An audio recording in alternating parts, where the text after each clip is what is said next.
Shalom, peuple de Dieu, nous sommes à notre troisième phase de l'étude biblique sur la guerre des sacerdoces. Eh bien, dans la deuxième phase, nous avons expliqué que Dieu avait effectué l'ordre de 3 déplacements sacerdotaux pour ainsi constituer 4 types de sacerdoces. Donc, Dieu avait commencé par les sacerdoces des premiers-nés. Après le péché des veaux d'or, Dieu va quitter les sacerdoces des premiers-nés pour prendre les sacerdoces des Lévites. Et de là, il va effectuer les premiers déplacements sacerdotaux.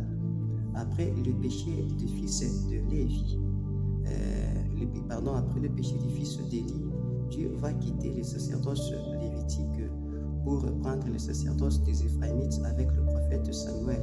Et de là, il va effectuer 2 déplacements sacerdotaux.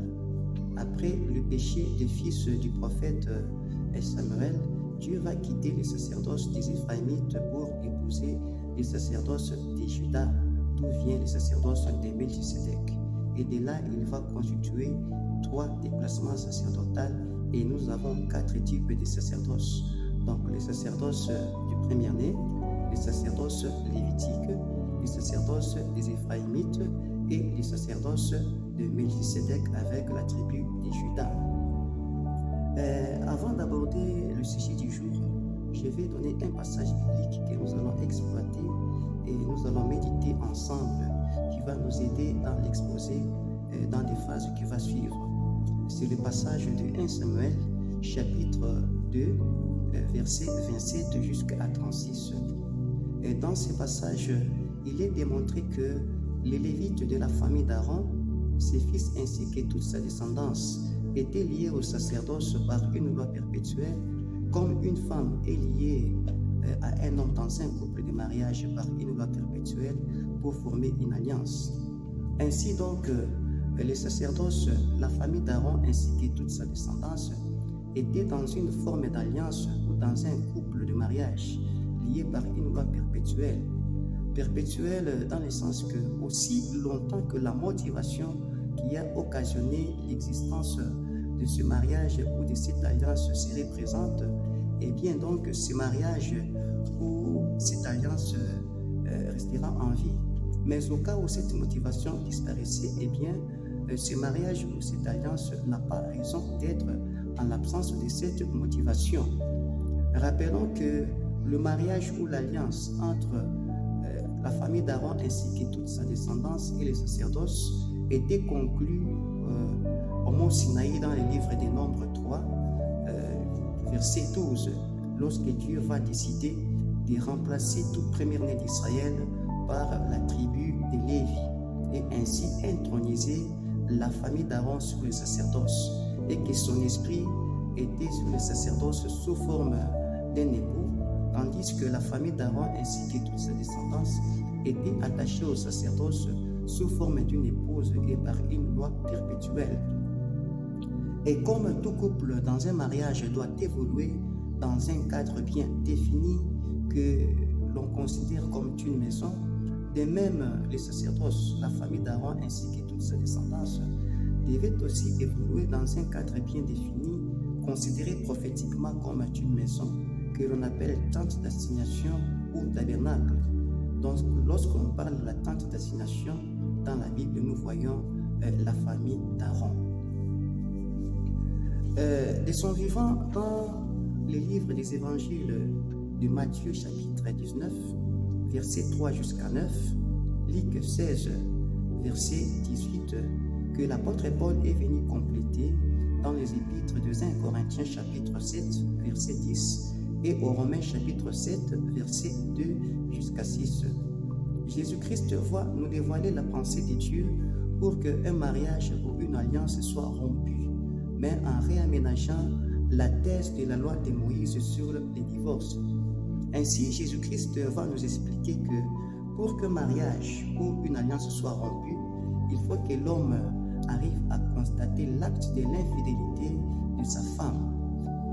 Deuxièmement, après que l'homme ait constaté l'acte de l'infidélité de sa femme, eh bien, l'homme doit rédiger une lettre de divorce dans laquelle il doit mentionner la faute de son épouse, laquelle des fautes qui doit constituer les motifs même de la rupture de l'alliance ou du divorce.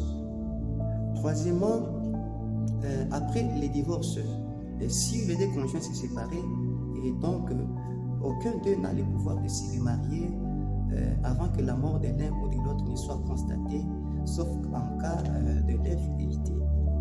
C'est ce que l'apôtre Paul va nous écrire aux épîtres de Romains chapitre 7, versets 2 jusqu'à 6. Après cela, nous allons voir que le passage que nous venons de donner de 1 Samuel chapitre 2, verset 27 jusqu'à 36, c'est un passage rempli de plein de mystères, un passage qui a plein de métaphores que nous allons essayer de dévoiler dans les interventions prochaines.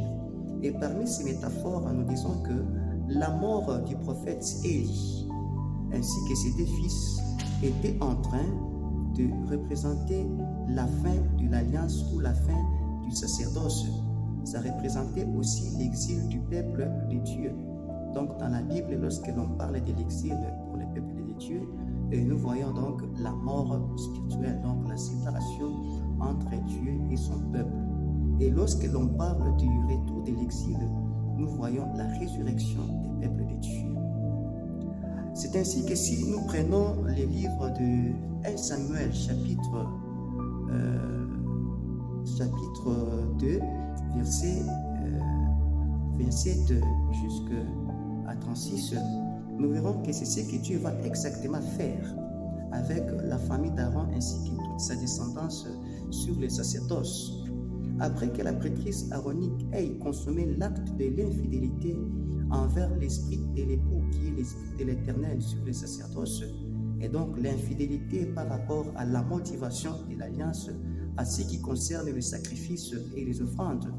Et comme le mariage avait été conclu devant des catégories de témoins, la première catégorie de témoins qui est le prophète, par l'occurrence du prophète Moïse, est certifiée par la deuxième catégorie des témoins qui est tout le peuple d'Israël, mentionné dans le livre de Nombre chapitre 17, versets 1 jusqu'à 13, lors de la contestation sacerdotale de Coré, Dathan et Abiram. Dieu va révéler la faute de son épouse à la première catégorie de témoins qui est le prophète, par l'occurrence du prophète Samuel. Après que la première catégorie des témoins soit informée, c'est ainsi que Dieu va rédiger une lettre de divorce qu'il va remettre à un prophète anonyme pour aller donner au prophète Élie. Le prophète Élie était considéré comme le dernier souverain sacrificateur de la lignée d'Aaron et de l'ordre d'Aaron sur les sacerdoces lévitiques. Et au travers la bouche du prophète, l'homme de Dieu, et le contenu de la lettre sera dévoilé, dans laquelle Dieu va mentionner 4 points essentiels. Le premier point essentiel, c'est que Dieu va rappeler l'origine de l'alliance ou du mariage, donc les contrats qui lient son esprit en tant qu'esprit de l'époux sur le sacerdoce et la famille d'Aaron ainsi que toute sa descendance. Le deuxième point est que Dieu va rappeler la violation de l'alliance par l'acte de l'infidélité de son épouse, donc qui est le sacerdoce lévitique.